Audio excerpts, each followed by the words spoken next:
Hi friends, అందరూ బాగున్నారా? Welcome to Vijaya videos. Dhanurmasam special కట్టు పొంగలి బియ్యం తోటి గోధుమ రవ్వ తోటి రెండు విధాలుగా చేసి చూపిస్తున్నాం. ముందుగా బియ్యం తోటి కట్టు పొంగలి ఎలా చేయాలో చూద్దాము. ఇత్తడి పాత్ర తీసుకోండి. ప్రసాదాలు ఇత్తడి పాత్రలో చేస్తే బాగుంటుంది. దాంట్లో 1 స్పూన్ నెయ్యి వేసుకుంటున్నా. కట్టు పొంగలికి నెయ్యి అయితే చాలా బాగా అనిపిస్తుంది. అందులో 1 స్పూన్ పోపు దినుసులు, 4-5 ఎండుమిర్చి, 1 రెమ్మ కరివేపాకు, ఒక 5-6 మిరియాలు వేసుకోవాలి. మిరియాలు కంపల్సరిగా వేసుకోవాలండి కట్టు పొంగల్లో. ఇది ధనుర్మాసం ప్రతిరోజు 15 రోజుల వరకు నైవేద్యంగా పెడుతుంటారు. పోపు బాగా ఫ్రై అయినాక ముందుగా కడిగి పెట్టుకున్న పెసరపప్పు బియ్యాన్ని వేసుకోవాలి. నేను 1/2 కప్ బియ్యం 2 స్పూన్స్ పెసరపప్పు కలిపి తీసుకుంటున్నా. నేను తక్కువ క్వాంటిటీలో చేస్తున్నాండి. మార్నింగ్ తొందరగా అడావిడిలో చేస్తుంటారు కాబట్టి ఎక్కువ ఇలా కొద్దిగా చేసి స్వామి వారికి నివేదించండి. మీరు ఎక్కువగా తింటారంటే ఎక్కువ క్వాంటిటీలో అయినా చేసుకోవచ్చు. రోజు చేస్తుంటారు కాబట్టి తినడం ఇష్టం ఉండకపోవచ్చు. మీరు తినేదాన్ని బట్టి చేసుకోండి. అన్నాన్ని అయితే వేస్ట్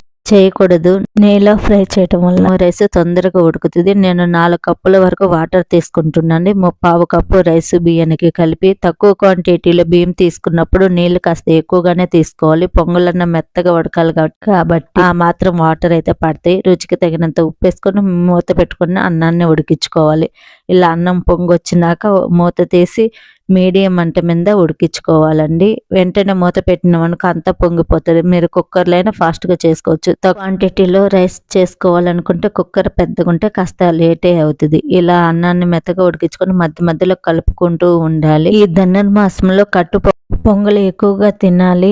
శరీరంలో అగ్నిని ప్రేరేపించే రసాయనాలు ఎక్కువగా ఉత్పత్తి అవుతాయి.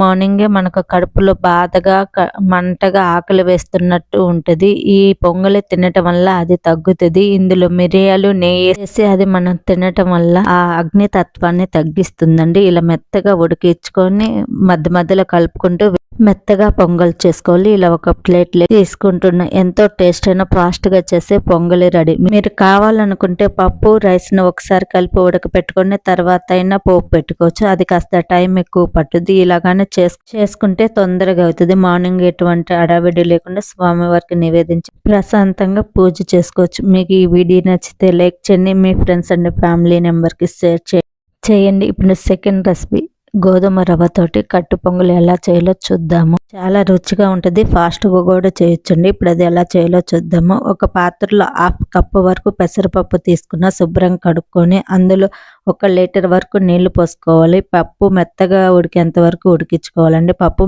మెత్తగా ఉడికినాక ఇందులో 1 కప్పు కొంచెం తక్కువగా గోధుమ రవ్వ తీసుకుంటున్నాను. మీరు కావాలంటే సన్నగా ఉండే రవ్వ అయినా తీసుకోవచ్చు. రవ్వ మెత్తగా ఉడికేంత వరకు ఉడికించుకోవాలి.